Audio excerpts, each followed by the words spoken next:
So, yeah. Yeah, so let us discuss 11 and 13. तत्रेकस्थं जगत्कृष्णं विभक्तमनेकधा अपश्य देवदेवस्य शरीरे पाण्डवस्तदा. Read the translation. Translation: At that time, Arjuna could see the universal form of the Lord, the unlimited expansions of the universe situated in one place, although divided into many, many thousands. Purport: the word tatra or there is very significant. It indicates that both Arjuna and Krishna were sitting on the chariot when Arjuna saw the universal form. Others on the battlefield could not see this form because Krishna gave the vision only to Arjuna. Arjuna could see in the body of Krishna many thousands of planets. As we learn from Vedic scriptures, there are many universes and many planets. Some of them are made of earth, some are made of gold, and some are made of jewels. Some are very great and some are not so great, etc. Sitting on his chariot, Arjuna could see all of these, but no one could understand what was going on between Arjuna and Krishna.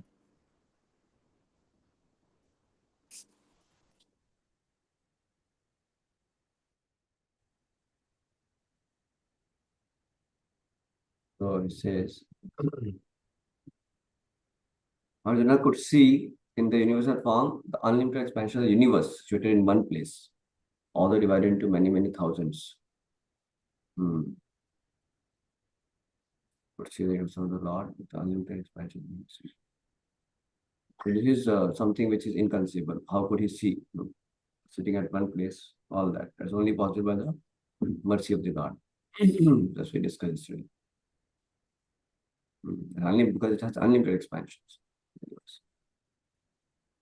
And then he says Tatra is very significant. That both Arjuna and Krishna were sitting on the chariot when Arjuna saw the universal form. So it's like a Krishna showed up that way. So he was sitting there. Others on the battlefield could not see this form because Krishna gave the vision only to Arjuna, that we discussed yesterday. Arjuna could see in the body of Krishna many thousands of planets. Like if you are sitting on this planet Earth, you can't see even planet Earth also. But that is only possible by the mercy of Krishna that he was able to see. लड़कियां drawing room में है क्या? नहीं, ऊपर है. A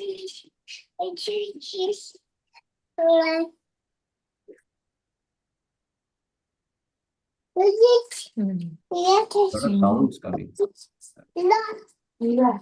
Some child sound is coming. A lot of sound. Who is speaking?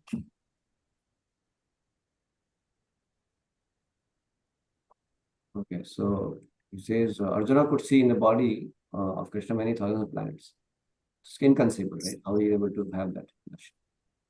As we learn from Vedic scripture, there are many universes and many planets. Some of them are made of earth, some of them are made of gold, some of them are made of jewels, some are great, some are not so great. Sitting on this chariot, Arjuna could see all this, but no one could understand what was going on between Arjuna and Krishna.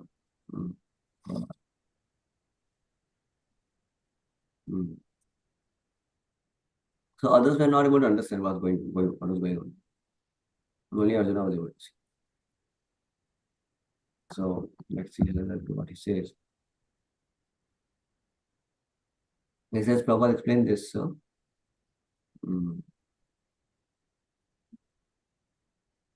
okay, he doesn't say.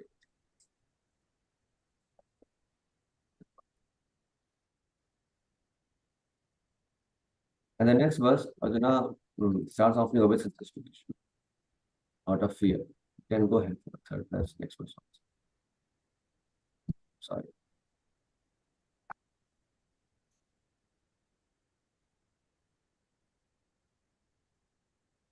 तथा स विस्मयाविष्टो हष्टुरो मोधनञ्जयः प्रणम्य शिरसा देवं कृताञ्जलिरभाषत. Abbas, we can read. Then, bewildered and astonished, his hair standing on end, Arjuna bowed his head to offer obeisance and with folded hands began to pray to the Supreme Lord. Yeah, he was offering obeisances because he saw such a majestic and ghastly form of the Lord, universal form, thousands of planets, and just so expanded all over, very ferocious. So he was like kind of, in awe and reverence, he started offering obeisances. He was astonished. His hair is standing on end. Purport? Perfect. Once the divine vision is revealed, the relationship between Krishna and Arjuna changes immediately. Before, Krishna and Arjuna had a relationship based on friendship, but here, after the revelation, Arjuna is offering obeisance It's with called great obeisances. Obeisances. obeisances, thank you. With great respect and with folded hands, he is praying to Krishna. He is praising the universal form. Thus, Arjuna's relationship becomes one of wonder rather than friendship. Great devotees see Krishna as the reservoir of all relationships. In the scriptures, there are 12 basic kinds of relationships mentioned, and all of them are present in Krishna. It is said that he is the ocean of all the relationships exchanged between two living entities, between the gods, or between the Supreme Lord and his devotees. Here, Arjuna was inspired by the relationship of wonder, and in that wonder, although he was by nature very sober, calm, and quiet, he became ecstatic. His hair stood up, and he began to offer his obeisances. One more time, Prabhu. Obeisances. Obeisances unto the Supreme Lord with folded hands. He was not, of course, afraid. He was affected by the wonders of the Supreme Lord. The immediate context is wonder. His natural loving friendship was overwhelmed by wonder, and thus he reacted in this way. Mm. So this kind of relationship exists between the Lord and the devotee. Shantaras, Sakyaras, Dasyaras, Vatsaras, Mathureras, neutrality, servantship, friendship, parentalhood, and then conjugal love. So this is a kind of different relationship exist. There are real relationship exists in the spiritual world. In this material world, it's only perverted reflection of those relationships. Those relationships are not the real relationship because it is not based on our understanding of soul. No, it's all based on body only, and it has a foundation of selfishness also. There is no selflessness in that. So actually, it requires some kind of sobriety to understand that the relationship of these worlds are false, and the real relationship is in the spiritual world. It's very difficult, very hard for people to fathom that because people what they know is all in they know in the material world only everything all in. They don't have any idea of spiritual relationship. That's why it's quite difficult to understand. Prabhupada did give the clue. He said that if you see the relationship of mother and the child, this is quite selfless. So you can understand the relationship between God and the divinities is somewhat similar, but not exactly because there also mother has love for his child only, and there's some body relation, some bodily conception of life is also there. But it is close because it has a lot of selflessness, like that. So that's how the relationship between the living entity and the Supreme Lord is completely of selfless love. So it's difficult to conceive sometimes while being in this material world. Sometimes people claim, boy loving the girl, ours is true love. This many times they say, but ours is true love. No, it's true love only. So it's very difficult for them to fathom this point because it makes one feel that no, that is actually love only. But actually, in the material world, that is only selfish only. They just name it like love. It is called so-called love. It's not actually love. It's so-called love. There is some affection, but that affection for woman, affection for that girl, is actually born out of lust only. So, like man may want to decorate body of his wife. That is because he is identified with his body. He's thinking that she is my wife, and that's how he wants to decorate her by putting this. And wife is thinking, oh, I want to look beautiful, so I want to have jewelry on me. She is putting jewelry on her. So that is her material desire, to have jewelry with her and desire to look good. And the husband is thinking that she's my wife. No, so he wants to have his own selfishness that okay, my wife should look good, things like that. Bhagavatam describes all this very openly. He says all this, that how there is a tendency of exploitation in both, man and woman like that. So both are thinking in a very selfish way. And there is a gratification. So in gratifying the desire of the wife in terms of putting the ornament and all that, actually he is gratifying his own senses also, because he also wants to see her beautiful. So that way he is getting fulfillment of his own material desire, fleshly desire. And the wife is thinking about how I can have more ornament and I should look beautiful. So she has her own fleshly desires in terms of wanting to look beautiful. So you can see it is like how the material nature uses that way. The trap. It's a trap. It's very difficult for people to conceive this. They just get carried away. Same with the children. No, children will speak very sweet words. They will speak very sweet words. They will speak papa, mama, and like in the train. Once one child was telling, one senior devotee explained that he was saying that, you know, my Bhagwan ro kyun rahe hain? Why Lord is crying so much? And that brahmachari was sitting up. He said, what happened? This child is saying something. And then he opened the window. He saw that there was a rain coming. A lot of rain was there. So now, when he was saying like this, Bhagwan ro kyun rahe? Why he is crying? Lord is crying. Why? So actually, all these parents, everybody was saying, oh, he's like talking so nicely. They were so much charmed by that kind of talk. Charmed. Now, it is a very illogical talk of a child, foolish, ignorant, talk about the child. But it looks so attractive to parents. Actually. It looks so attractive to parents. So, so that way they get caught up in that, attraction. That's why that parents cannot forget, their children become very attached to it. So there is attachment born out of this kind of attraction. But actually, that is somewhat kind of binding. Why? Because not somewhat, it is binding only. Because what happens is there is a sense of attachment based on bodily conception of life. And there is some kind of gratification of the parents. When the children are talking very sweet words also. So they get some kind of gratification also. It's very subtle. It's very difficult to understand. Like suppose somebody does in a material platform also some let's say charity somebody gives. So charity when he gives to the poor people and all that. So now one may think that is very good work, but actually there is a gratification subtly. How his ego is gratified. Oh, no, I am giving charity to people. No, I am the well-wisher of others. So there is a gratification there also. So see that lust is very subtle. Lust is not only very gross. I mean, lust is not only just the attraction between opposite sex in a gross way. That's not the only thing. Lust means there is a gratification, which living entity is seeking. It can be very subtle also, like even fame, even the gratification, respect. It's all part of lust only actually.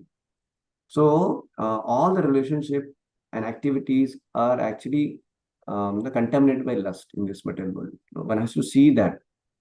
It's very difficult, for ordinarily to see this. But when we understand spiritual life, when we actually can understand what is the relationship between Lord and the living entity, when we read in Bhagavatam, the level of selflessness, then we have some clue. Oh, it's something different which we never do. Like gopis, when they got to know that Krishna has a headache, and when Krishna told Narada Muni, go and all the devotees and ask that you give me dust of my lotus, dust of the lotus feet, I'll put on my head, then my headache will go away. And Narada Muni was going to all the devotees. All the devotees said, no, we cannot give. Otherwise, we have to go to hell. So finally, the Narada Muni went to gopis, and the gopis immediately gave so much dust on the lotus feet. And then they said, you put it on Krishna. He said, you don't know. If you put this, then you have to go to hell because Supreme Lord, you're putting the dust of your feet on him. They said, even if we have to suffer in hell for eternity, if it relieves Krishna for a moment from headache, we are ready for it. So that's the level of love of gopis. Can you imagine? So then you understand, then you get the clue what kind of a relationship it is. It is not at all the material.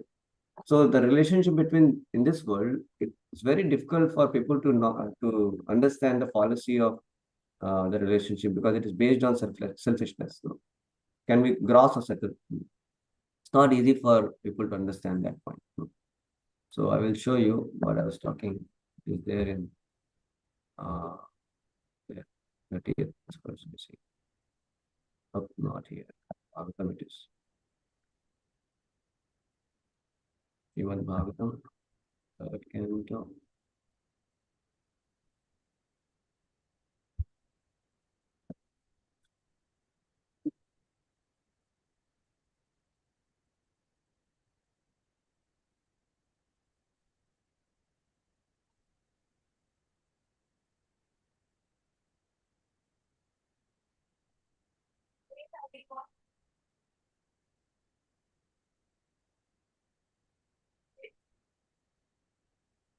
Devotee says. Mm.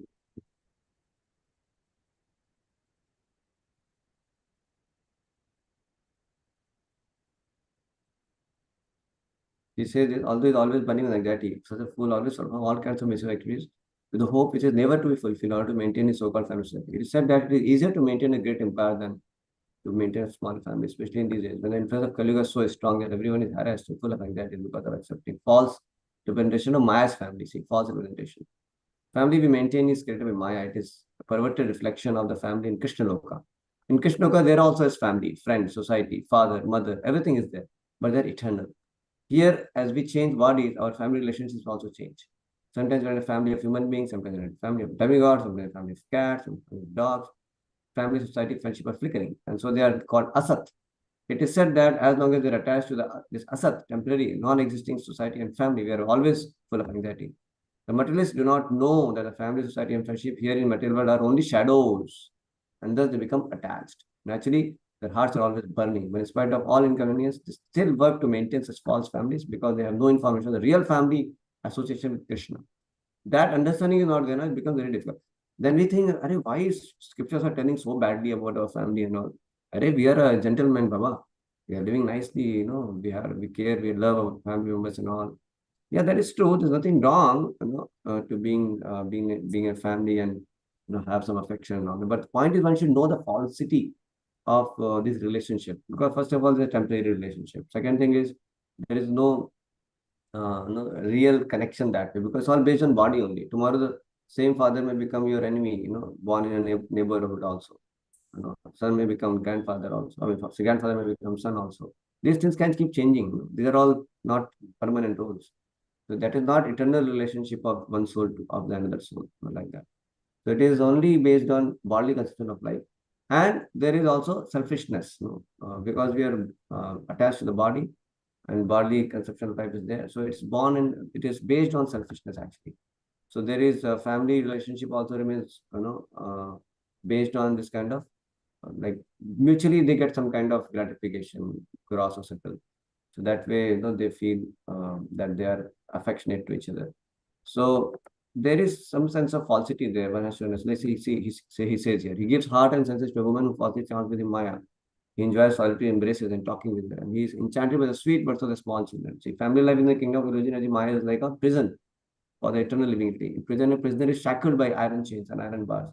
Similarly, conditions only shackled by the charming beauty of a woman, by her solitary embraces and talks of so-called love, and by sweet words of his small children. Thus, he forgets the real identity.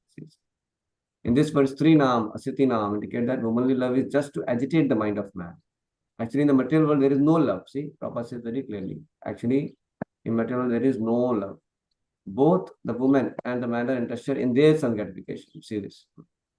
Both women and the men are interested in their own sense gratification. For sense gratification, a woman creates an illusory love.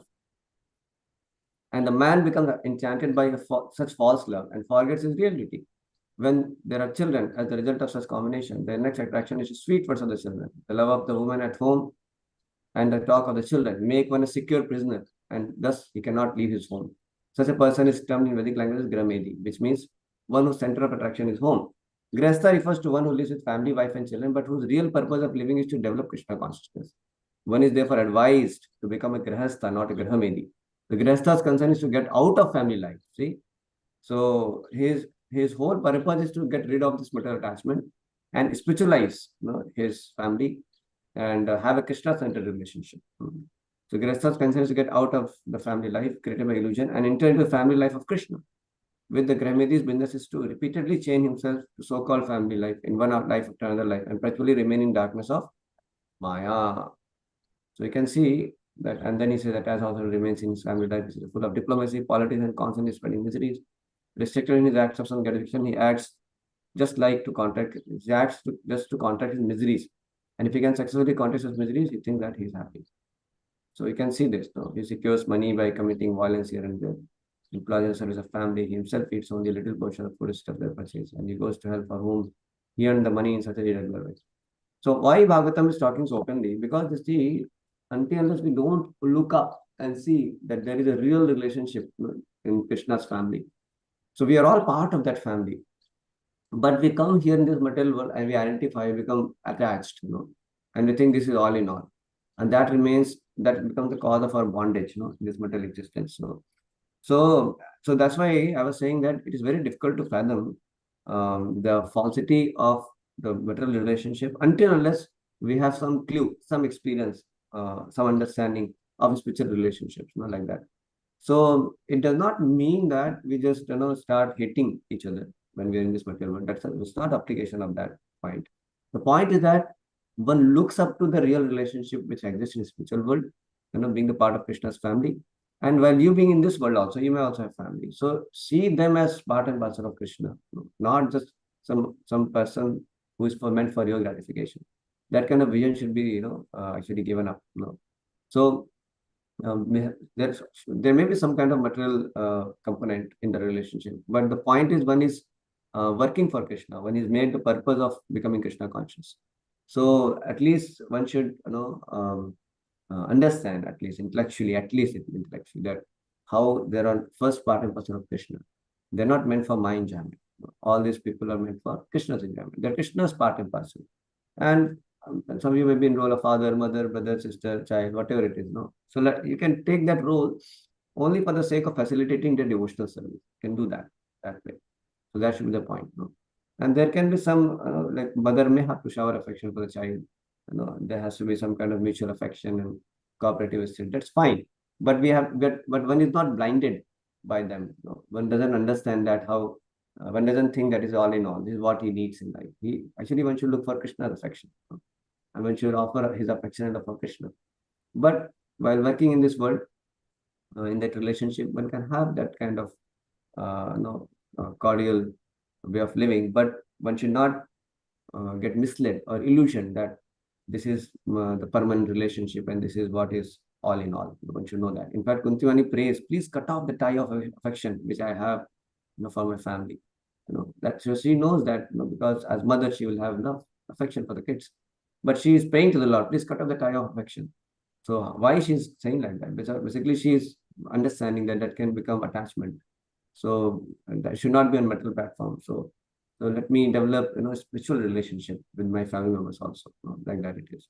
So as we become more and more mature in devotional service, then the whole affection will be only a spiritual platform, because you'll have affection for the soul.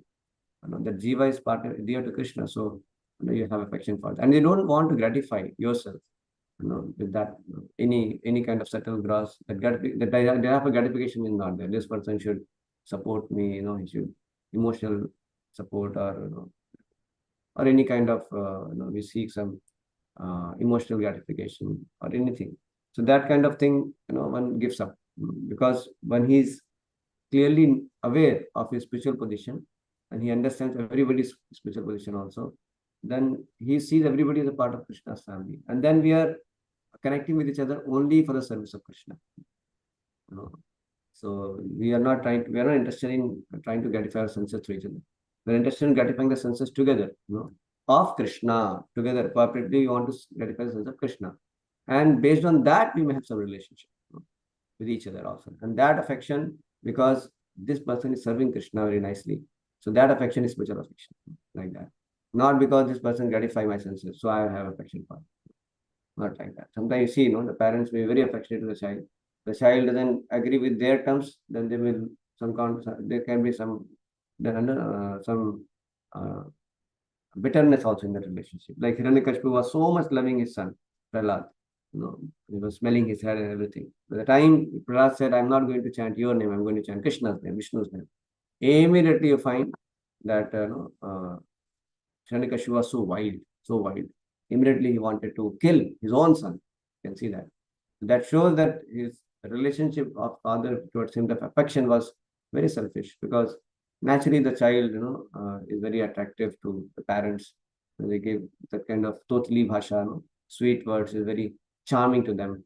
So they get some kind of, gratification there. It's some kind of which is not considered so bad in this material, but from a spiritual perspective, it is still an attachment like that. So That's why, so here is saying that, there's a relationship exists in the spiritual platform between Krishna and the living entity, and then the real relationship. But in this world, it's all perverted relationship. When I was in my school, there was a song which said, Nahi mata koi ke na tata, mitra bhata sange jhoothe nata. So saying that I could not understand that time, that how these are all false relationships. So, but one should look for the real relationship with Krishna. And while cultivating that relationship with Krishna, you still have a relationship in this world. So keep it more and more Krishna centered, spiritualize that relationship like that, and see. Eventually, you'll come to the platform where you will see them only as souls, part and parcel of Krishna, and you lose all your material conceptions, material identities. So like that. So, any questions or comment? We got little deeper into that aspect of spiritual relationships with the relationship. But any reflection, Abhas Prabhu, Srinivasan, Pudman. Yeah, I think my reflections today are about like lust, as you were saying before, and self gratification, or yeah, and just like maintaining faith and belief in Krishna and growing that, and then all of these things will slowly go away. Yeah, correct, yes. We should not like wrongly misapply it, thinking that I have to hate people. That's not the point. No, no. Yeah, we have to know that this is how we are conditioned souls. No, we have this kind of mundane affection, and every living entity has. Like cow also has affection for their own siblings. I mean, not siblings, children. Maybe siblings also, but children, they also have. So that is there, but that is on bodily condition of life. But they don't. They're happy. They even fight also. They also will sometimes kill also. So these things will go on also, because everybody living entity is actually looking for his own gratification in any relationship in this world. This is what happens in this world. The children, they think parents to be order supply. The parents think that my children should, work in a way that it glorifies my name fame, and they get some kind of emotional support. That's all that happens. So it's all very subtle, not so easy to understand. But as we understand Krishna's family and selfless love, which exists on a spiritual platform, as we get to more comprehend those things, then we can get better understanding of the falsity, and we can spiritualize our relationship also in this material world. Any other point you want to say, Abbas Prabhu? I think I don't think I have another. It was not difficult for you to grasp, and you could understand it, no? No, I don't think so. I think I just have to, like, I want to keep understanding and doing consistently and thinking consistently so I can understand like a little bit more like Krishna consciousness, and yeah. Yeah, you want to understand Krishna consciousness more while Yeah. you understand the classes and all. Yeah. Correct. Srinivasan, do you want to say a point?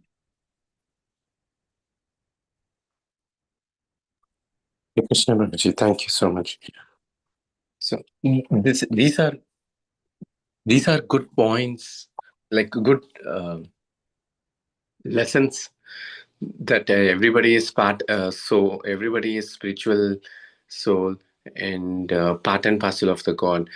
And the family members, so-called family members, we think that they are part of the family, but we forget to remember that we are all part of that one family, Lord Krishna's family, Vasudeva Kudumbakam, and that's the thing. So by reading all these things, we understand this, but when applying practically, we don't apply it, or at least in my case, I don't apply it. Like the time when I remember all these things is very, very, very, very, very tiny little part of my life, actually.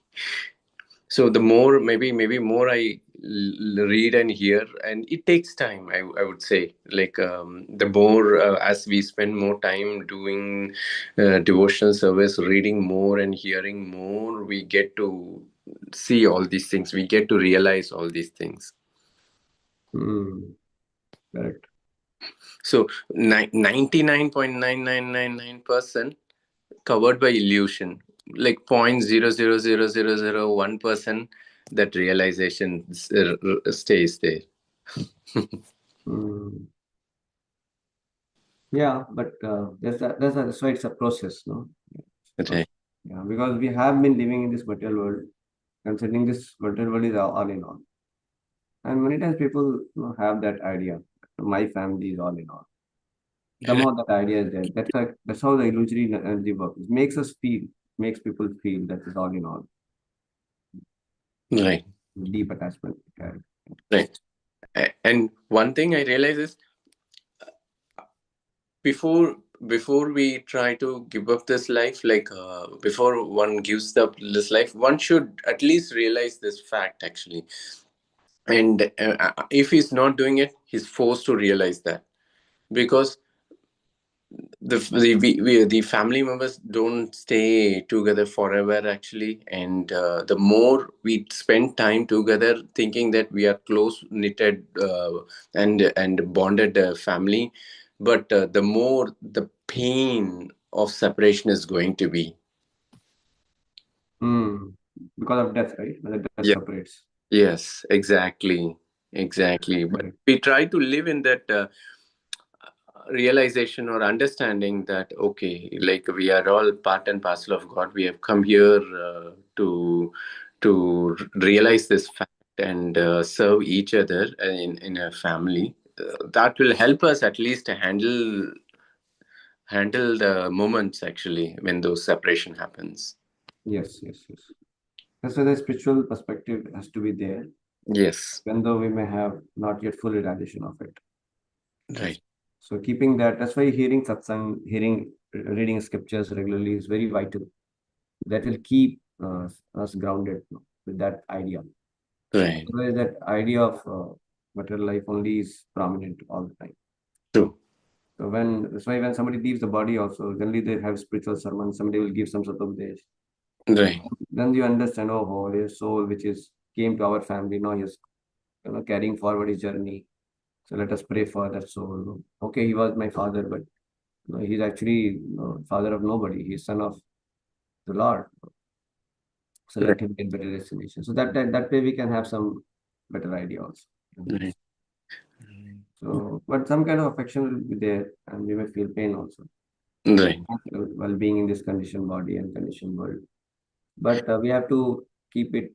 We have to keep the spiritual perspective. That will not make us very entangled also. Right. Arjuna also was crying when Yes. after he got Gita. Abhimanyu died. Arjuna was crying, but he had the idea.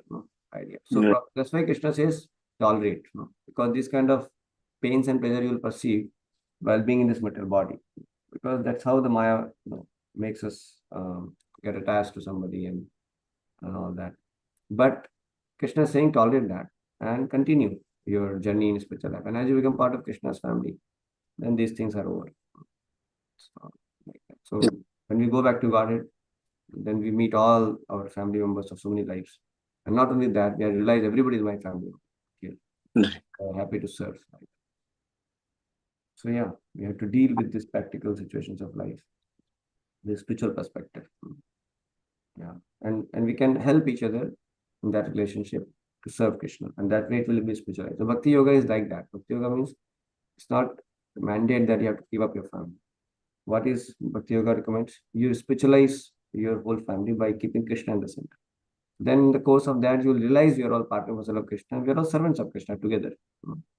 The attachment for Krishna together is grown. And then metal component will automatically reduce. Right. Point will come that you'll simply become just soul partners. You understand, okay, my family members, children, wife, kids, relatives are all, we're all souls, part and parcel of Krishna. We are together serving Krishna. And you even identify with all the devotees like that, all the devotees. That's why, even if somebody takes sannyas, he can identify with whole world as his family. Dogs, cats, rats, sannyasis, for him, the whole world is family. He can have spiritual affection for everybody. Right. That's not only to his family, like that. Thank you, Prabhu. Hare Krishna. Venu Prabhu, you want to say any point?